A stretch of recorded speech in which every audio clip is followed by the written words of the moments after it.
Trump's tariffs seem at the moment an exercise in power, but in the very short run, they will weaken America.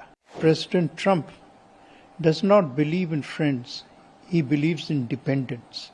Prime Minister Modi has challenged effectively the economic imperialism of America. Trump's tariffs seem at the moment an exercise in power, but in the very short run, they will weaken America. They will weaken America because this is a policy of overkill.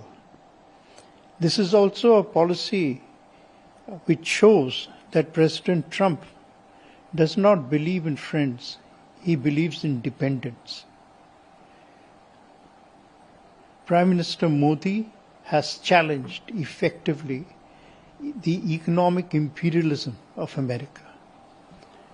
President Trump does not understand, I think, that while actions have consequences, language also hurts, language disrupts. The language that he has used in international diplomacy is not acceptable to the world. Prime Minister Modi has shown that he is not going to run to Washington to pay a flattery tax.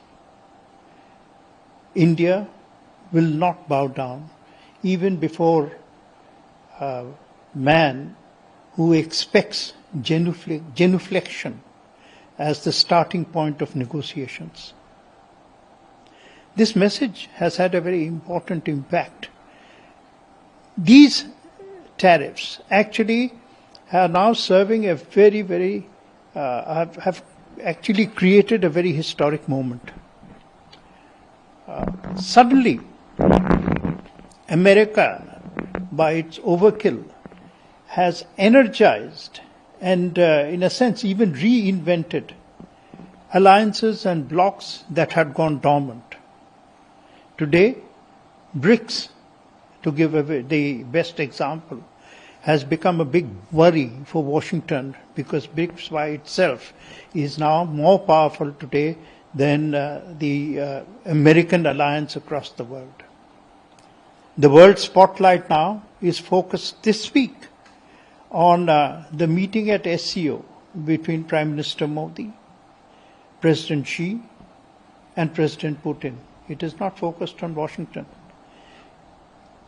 It has become a world in transition, and the price of President Trump's overkill will be a very heavy price. I myself foresee that America will soon become at its weakest point since 1914, in over a century, since before World War I, because America now has lost the faith of its allies in Europe, and America has lost the trust of its friends in the rest of the world, India being one of them.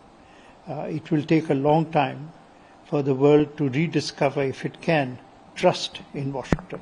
Well, this will have some disruption on those specific items, but the extent of quote-unquote damage to our international trade is certainly not as significant as some people might want you to believe. This is not a very large amount in terms of the total of India's international trade. And in any case, I think more important is the fact that the logic of the American argument for these tariffs has collapsed under the glare of facts and truth. Is it being done because we buy oil from Russia? Germany has been buying oil from Russia all through the war. Why are there no 50% tariffs on Germany? China buys more gas and energy from Russia than we do.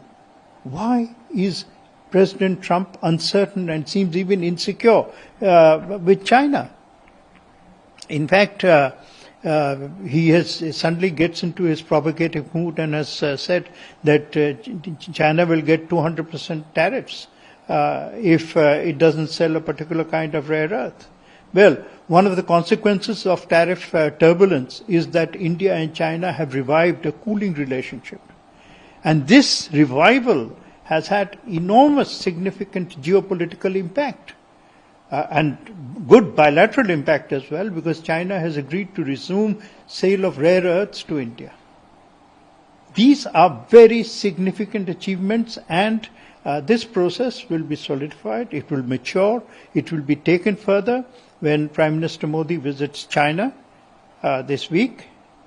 And I think we will see, perhaps not on the main agenda, but certainly as part of quiet discussions, the emergence of a transformational new world order of different occasions when a single superpower, the days they will no longer dominate events. The days when a superpower frowned and the world trembled are over. And Prime Minister Modi has played a very significant part in reasserting the concept and doctrine of strategic autonomy. India did not gain its independence from the British in order to surrender it to anyone else. That message from Prime Minister Modi is extremely powerful, and it has resonated with Indians, and I think Indians have welcomed his policy with great pride.